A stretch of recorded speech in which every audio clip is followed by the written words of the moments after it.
کہہ دو کہ اے اہل کتاب، جو بات ہمارے اور تمہارے دونوں کے درمیان یکساں تسلیم کی گئی ہے اس کی طرف آؤ، وہ یہ کہ اللہ کے سوا ہم کسی کی عبادت نہ کریں اور اس کے ساتھ کسی چیز کو شریک نہ بنائیں، اور ہم میں کوئی کسی کو اللہ کے سوا اپنا کارساز نہ سمجھے۔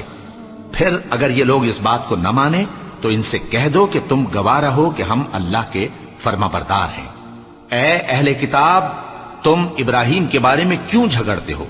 حالانکہ تورات اور انجیل ان کے بعد اتری ہیں اور وہ پہلے ہو چکے، تو کیا تم عقل نہیں رکھتے؟ دیکھو، ایسی بات میں تو تم نے جھگڑا کیا ہی تھا جس کا تمہیں کچھ علم تھا بھی، مگر ایسی بات میں کیوں جھگڑتے ہو جس کا تم کو کچھ بھی علم نہیں؟ اور اللہ جانتا ہے اور تم نہیں جانتے۔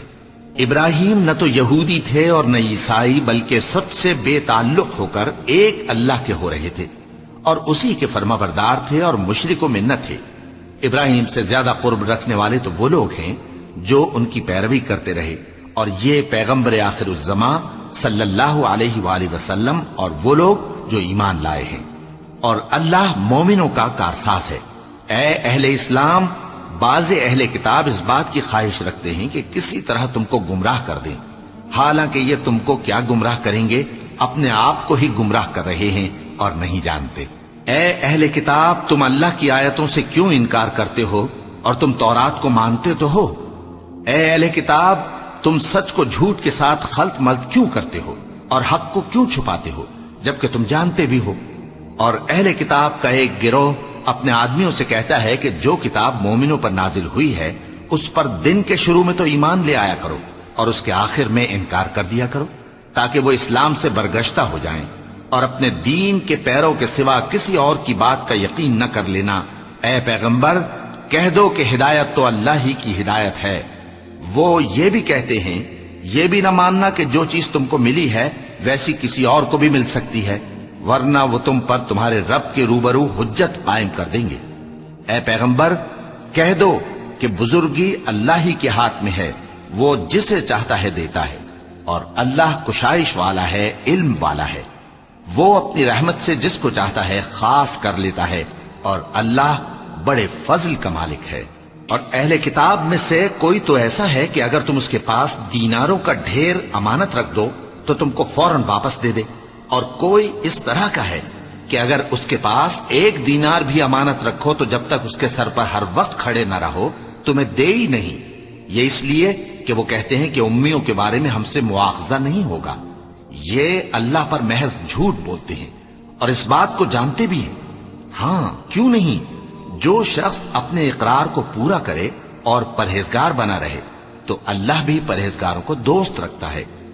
جو لوگ اللہ کے اقراروں اور اپنی قسموں کو بیچ ڈالتے ہیں اور ان کے عوض تھوڑی سی قیمت حاصل کرتے ہیں، ان کا آخرت میں کچھ حصہ نہیں۔ ان سے اللہ نہ تو کلام کرے گا اور نہ قیامت کے روز ان کی طرف دیکھے گا، اور نہ ان کو پاک کرے گا، اور ان کو دکھ دینے والا عذاب ہوگا۔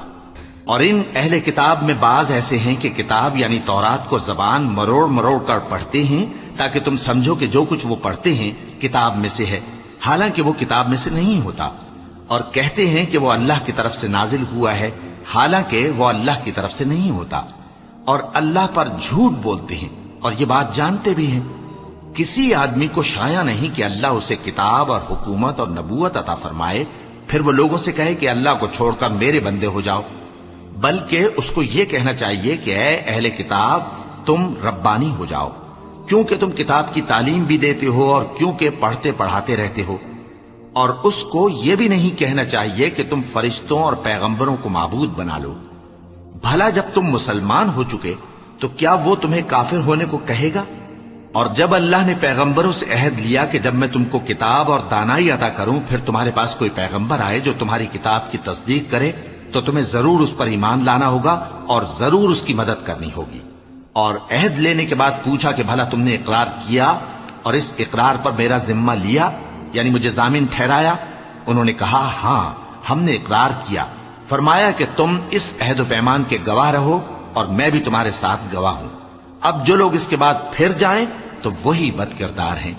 پھر کیا یہ کافر اللہ کے دین کے سوا کسی اور دین کے طالب ہیں؟ حالانکہ سب اہل آسمان و زمین خوشی یا ناخوشی سے اللہ کے فرما بردار ہیں، اور اسی کی طرف لوٹ کر جانے والے ہیں۔